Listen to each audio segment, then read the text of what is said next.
చెప్పిన ఆ మహాభక్తురాలు ఈ అమ్మాయి అయ్యుంటుందా? ఈ అమ్మాయి వల్లే నాగదేవత బయటకొచ్చింది. ఈ సమయం కోసమే గురూజీ ఎదురు చూస్తున్నది. వెంటనే ఈ విషయం గురూజీకి చెప్పాలి.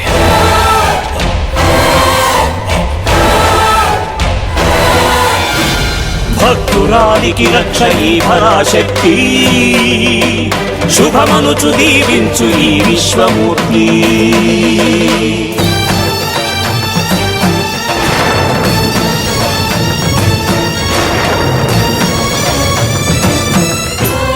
అమ్మా శివంగి, ఈ సంవత్సరం నాగదేవత అనుగ్రహాన్ని అందుకున్న భక్తురాలివి నువ్వేనమ్మా.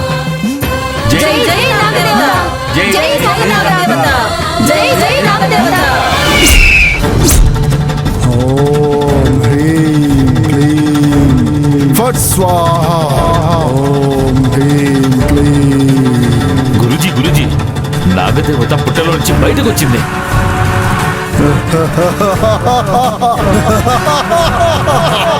ఒక అమ్మాయి ఎంతో కఠినమైన 108 ప్రదక్షిణల నోము చేసింది. దాంతో నాగదేవత బయటకొచ్చి ఆ అమ్మాయిని దీవించింది గురూజీ.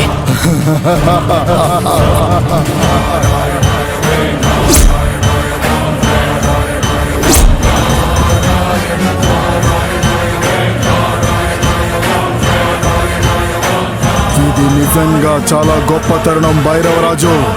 అలాంటి కఠినమైన నోములు చాలా మంది నోచారు. ఈ అమ్మాయి ఎవరో ఏదో బలమైన సంకల్పంతోనే ఈ నోము నోచినట్టుంది. అందుకే ఆ నాగదేవత ఆశీర్వాదం ఆ అమ్మాయికి లభించింది. అవును గురూజీ, నాకు తెలుసు భైరవరాజు, ఈ ఏడు నీకు అనుకూలంగా జరగబోతోందని, ఏదో మహత్తర సమయం ఒకటి రాబోతోందని. అందుకే ఈ ఏడాది నీకు ఖచ్చితంగా నాగమణి దక్కబోతుందని హామీ ఇస్తున్నాను. చాలా చాలా సంతోషం గురూజీ. అప్పుడే ఆనందపడిపోకు భైరవరాజు, ఇంకా మనం చెయ్యడానికి చాలా ఉంది. ఏం చెయ్యాలి గురూజీ? ఆలయంలో మంగళహారతి ముగిసి ఆలయ గంటలు 3 సార్లు మోగిన వెంటనే ఆ నాగదేవత బయటకొస్తుంది.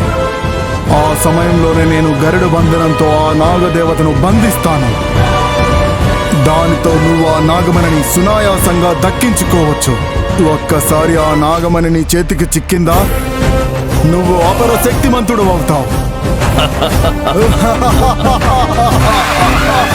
అలాగే గురూజీ, మీరు చెప్పిందే నేను చేస్తాను. పదండ్రా.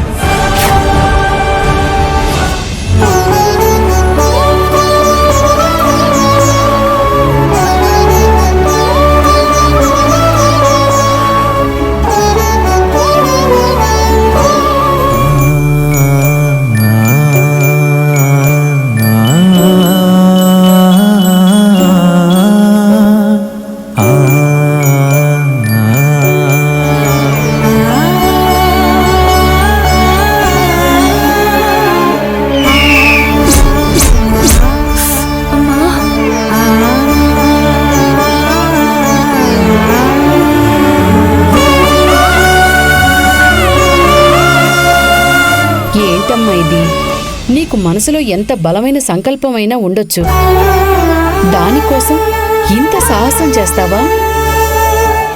అంత సాహసం చేశాను కాబట్టే కదమ్మా ఆ నాగదేవత ఆశీర్వాదం దొరికింది. నువ్వు నిజంగా చాలా గ్రేట్ అక్క. నూటికో కోటికో ఒక్కరికి మాత్రమే దక్కే అదృష్టం ఇది. అది నీకు దక్కింది.